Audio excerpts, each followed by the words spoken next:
नमस्कार, स्वागत है। जाति जनगणना क्यों आवश्यक है?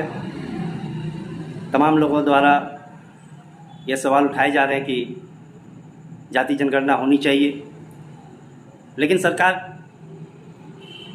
के कानों में जूं नहीं रेंग रही है।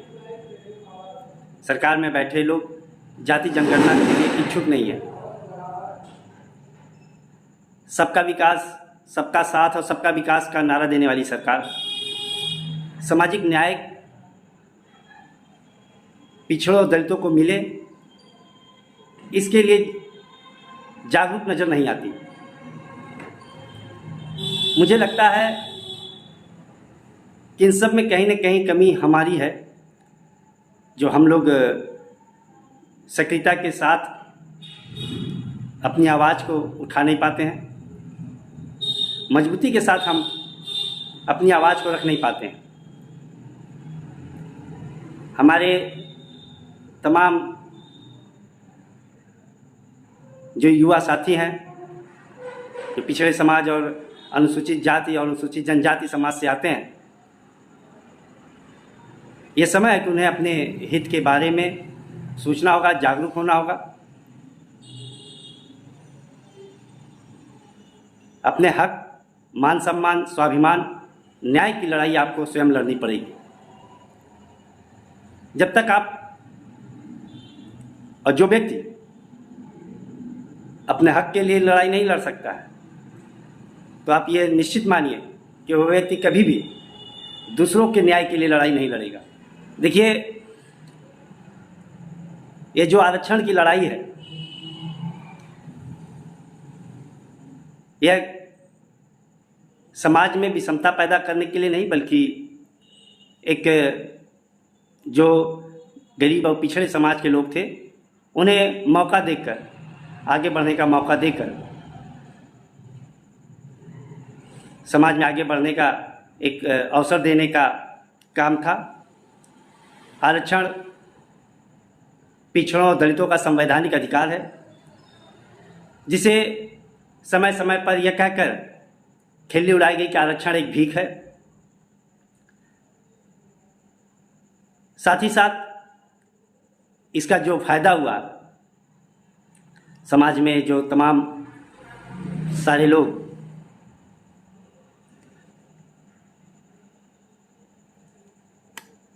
आगे आए, सरकारी नौकरी पाए,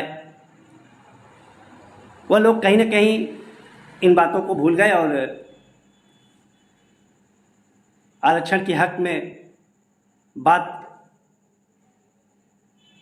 नहीं रखने। उन्हें डर लगने लगा कि इससे उन लोगों को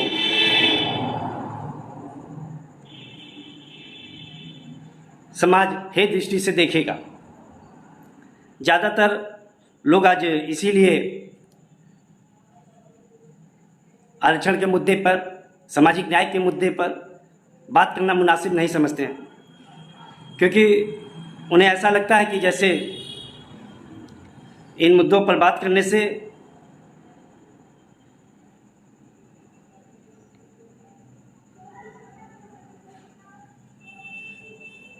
उन्हें पिछड़ा समझा जाने लगा। हमारी लड़ाई है, ऐसे हमें ही लड़ना होगा। जाति जनगणना ऐसा नहीं कि कोई नई चीज़ है, इसके पहले भी सरकार अनुसूचित जाति की जनगणना कराती रही है। केवल पिछड़ी जातियों की जनगणना नहीं कराई गई है अभी तक। आज सारे लोग ये मांग को इसलिए रख रहे हैं ताकि जब पिछड़ी जातियों की जाति जनगणना हो जाएगी, जो आंकड़े सामने आ जाएंगे कि इनकी कितनी आबादी है, उसके अनुरूप उनको हिस्सेदारी मिल सकती है, उनको जो मौका है आगे बढ़ने का वो मिलना चाहिए। अभी जो वर्तमान परिस्थिति है, इसमें लगभग 27% आरक्षण ओबीसी को मिल रहा है, जबकि कुछ आंकड़े जो माने जा रहे हैं कि इनकी आबादी लगभग 50% से ज़्यादा है। ऐसे में पिछड़े समाज के लोगों के साथ न्याय नहीं हो रहा है। उनकी आबादी ज़्यादा है, लेकिन आरक्षण उनको कम मिल रहा है। जबकि दूसरी तरफ देखा जाए तो अनुसूचित जाति जनजाति को लगभग 21% आरक्षण है, जो कि उनकी जो आबादी है उसके अनुरूप ही है। जो गरीब तबके के लिए इस सरकार ने EWS की शुरुआत की, उनको भी जो सवर्ण आरक्षण है वो भी लगभग उनकी जाति के आबादी के अनुरूप ही है। केवल पिछड़ी वर्ग के जो आरक्षण है इनकी संख्या आबादी के अनुरूप नहीं है। अच्छा, हमारे समाज में लगभग जितने भी पिछड़ी जाति और अनुसूचित जनजाति के लोग हैं, मैं समझता हूँ कि 80-90% लोगों ने अपने जीवन काल में कभी न कभी जरूर जाति भेदभाव को महसूस किया होगा।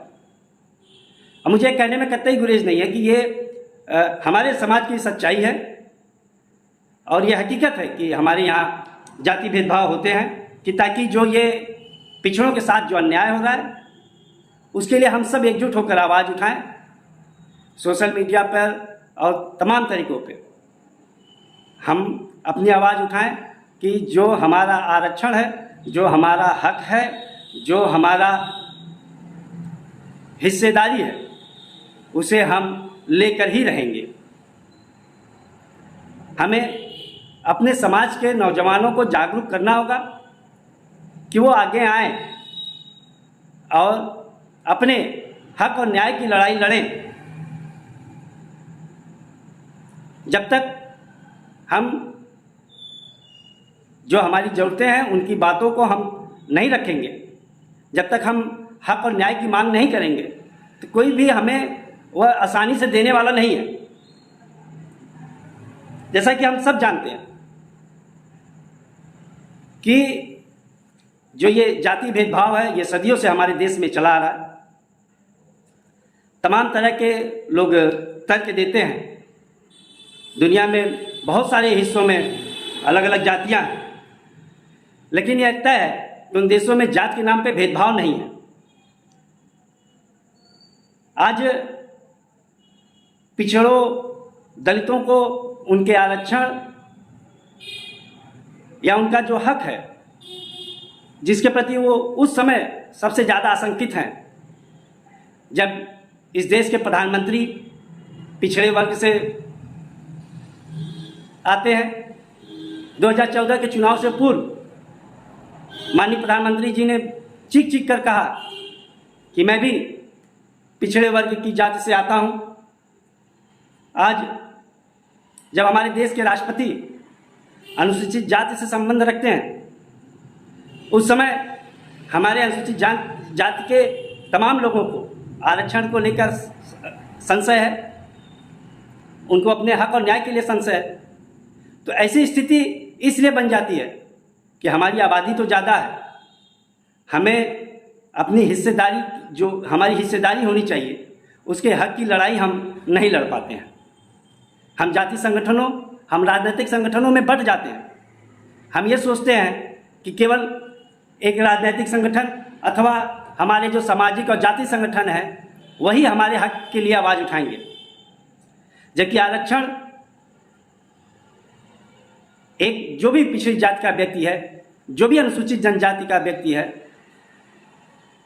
जो भी दलित समाज से लोग आते हैं, उनका अपना एक व्यक्तिगत हक है। उसके लिए वो सवाल संवैधानिक अधिकार है, उसके लिए वो अपनी तरफ से सवाल उठा सकते हैं, रख सकते हैं। हमारे यहाँ बहस नहीं की जाती है, बात नहीं की जाती है कि हाँ लोगों की आवश्यकता क्या है। अब बड़े आसानी से कह दिया जाता है कि ये अभी गलत हो रहा है, आरक्षण खत्म करना चाहिए, आरक्षण में फेरबदल करना चाहिए।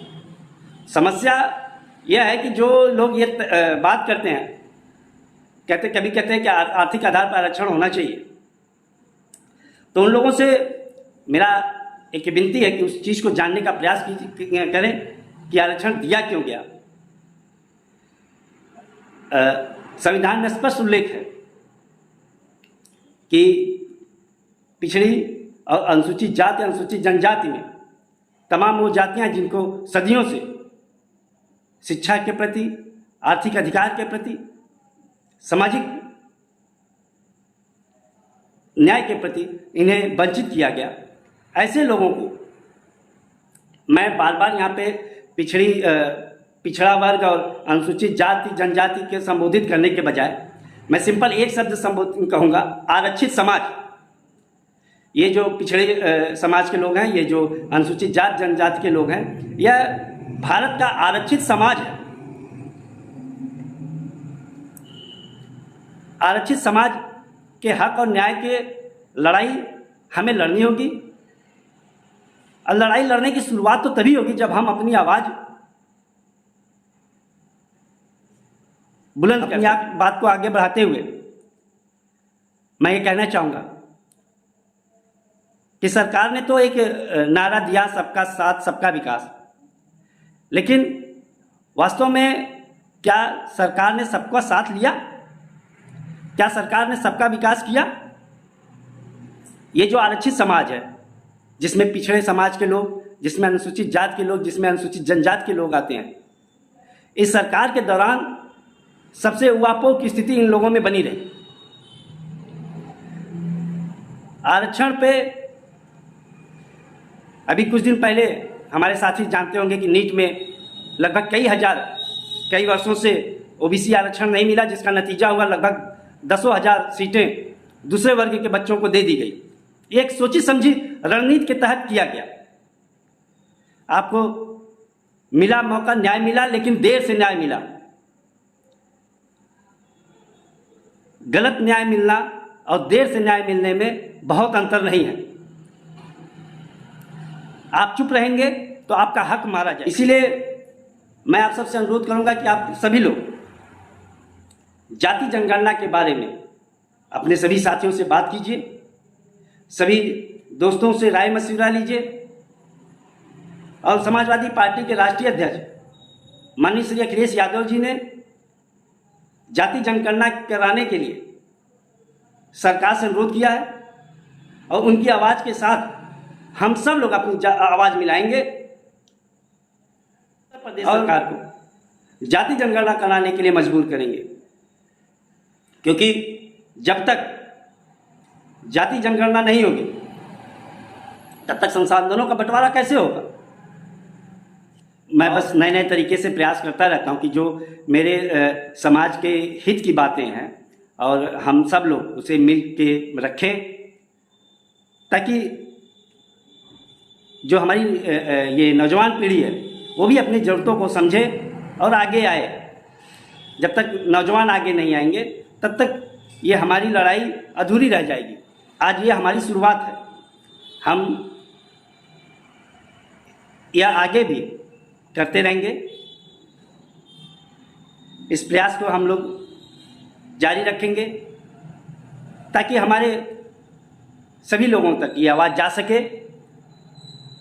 और आज इस वर्तमान समय में यह जो सोशल मीडिया है अपनी आवाज़ रखने का एक अच्छा माध्यम है, तो मैं समझता हूं कि हम सबको इसका जरूर इस्तेमाल करना चाहिए, जरूर उपयोग करना चाहिए।